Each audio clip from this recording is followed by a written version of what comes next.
So we're going from a team that is pretty much on an upward trajectory to a team that is going the opposite direction, just straight downhill. We are talking about the Carolina Panthers. Oh my lord! These guys are the definition of an up and down season. Started 3-0, and now on a four-game losing streak, literally up and down. 7 games, so now they've 3-4. Um, Brandon, I would like you. I'm going to task you with this. Can you diagnose the Panthers for us? What do they have going for them, and what do they have working against them this season? I was initially very excited about Sam Darnold. I thought once he got out of the Gase umbrella and once he got out of the Jets organization, he would reclaim himself, rejuvenate himself, revive his career, maybe earn some money down the road. Um, and luckily, I didn't speak publicly on this podcast, so I don't have to eat my words. Um, but basically, he had a hot first 3 games and then fell off a ladder. And I know Christian McCaffrey's sort of in and out with injuries, but at this point, any QB that goes to Carolina is going to be dealing with that because he's just injury prone at this point. It's unfortunate, but I mean, we can take a look. The first 3 games were against the Jets, the Texans, and the COVID racked Saints with an inconsistent Jameis Winston. So they face the same problem that the Broncos had, where they played their first 3 games against the bottom of the league and then started playing decent to great opponents after that. But basically, a breakdown is the first 3 games, he had 285 pass yards per game, 68% completion, 98.9 QBR, was averaging about 8.3 yards per attempt. So it wasn't great, but it was decent. Like it was good quarterback play. It'll get you wins. After that game, pretty much went downhill. They played the Cowboys, and then I don't remember who their opponents were after that, but it went to averaging about 182 a game, 56% completion, a 60 QB rating, and 5.5 yards per attempt. So it was like they hit a wall at 3 games. If the NFL season was only 3 games long, they would be undefeated. Unfortunately, there are a lot more. So maybe Sam Darnold isn't the guy. And like I said, I'm going to have to leave that fan vote because I've already got all of my stock in Carson Wentz having a comeback. I'm just going to have to stick with Carson Wentz and ignore Sam Darnold. I think you got a point with the Panthers kind of losing their footing. I think one of the main reasons that people one of the main reasons that people don't really talk about is the coach. I mean, Matt Rule is coming from a college background where no real NFL experience. If we look at the past track records of college turned NFL coaches, it's a pretty bad record. I mean, look what happened. Look what's happening with Urban Myers right now in Jacksonville. Remember, a couple years back, you got the Chip Kelly experiment, which failed horrendously, which was great for the boys, but it sucked for the Eagles. It just seems like any sort of transition of a college coach into the NFL, they have that leap where if you don't get over that leap, then you're done.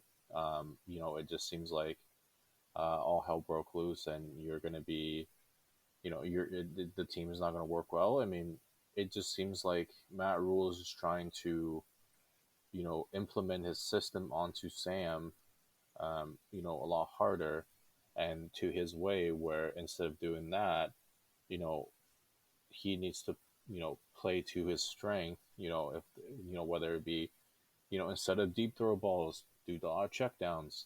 If it's, something that, they see statistically that, Sam is good at between 10 and 20-yard passes, then, do that. Change up the schemes a bit. Obviously it's not working in Carolina, and Matt Rule's got that nice $10 million contract like John Gruden at the Raiders, but they're gonna find a way to can him if this is what's happening. You got a billionaire owner who made his entire fortune on the stock market being the alpha of everybody. And if Matt Rule is not going to be the alpha, he's going to be gone. That just be plain and simple, especially after all the owners, spend a ton of money building new facilities, purchasing team, getting everything better. And if, that's the piece that it's not going to work well, then, you know, we might see Sam Darnold even staying in Carolina after his next year's fifth year option getting picked up, and Matt Rule going back to college. You're right about those Carolina owners. Those guys don't fuck around. They stepped in and got rid of the quarterback almost immediately. Yeah, and actually, with this one, I have a follow up question. This time for you, Jin. If you were in decision making power in that Panthers organization, how would you go about fixing this team? Whoever's the offensive coordinator gets fired. Obviously, it just seems like they got figured out, and the defense know exactly what they're doing. And it's either that or change up the schemes where get to where it just seems like Darnold's not comfortable in that offense. He needs to be comfortable. He's almost the same situation as he was under the Gaze umbrella, where they're not playing to strength. Obviously, he does have a lot more weapons. You can see Robbie Anderson, almost every week having a mental breakdown on the field for not getting the ball. It just seems like they need to implement something where it fits Sam, whether it be, starting next game, do a lot more checkdowns than usual, get his confidence up. Darnold is still a pretty good quarterback. That's why they traded for him and traded away Teddy Bridgewater away, because they thought he was going to be a good player to build around. And obviously, I think that's what they should do is change up the offensive scheme. They have the players there, pick up some players, before the deadline to see how Sam does. They're already on the hook for his next year contract, which will be fully guaranteed in March. So they have a huge decision to make, which whether it be they're gonna cut him and take the cap space, or they're gonna pay 30 what 29 what $20 million to a backup quarterback like Nick Foles situation. Um, I think that's what's gonna happen. It's either Matt Rule is going to be gone, or somebody that's calling the offense is going to be gone, um, because it just seems like Rule is trying to implement some of the college schemes into the NFL, and it's clearly not working. Mm. And Brandon, do you agree with those changes? Fire a couple people, or are you thinking more players on the field that needs to get moved? Like it definitely could be the scheme. So maybe the OC could potentially be a solution. Um, I'm not really sure who they'd replace him with, so I really can't speak to if that'd be the right answer. But it's possible. I think they have decent receivers, but I don't think they have like an overall number one guy. Um, and I think there's other areas of the roster that need to be filled out of it. But I don't think like they're in a similar situation to the Patriots in which they don't have like a top guy.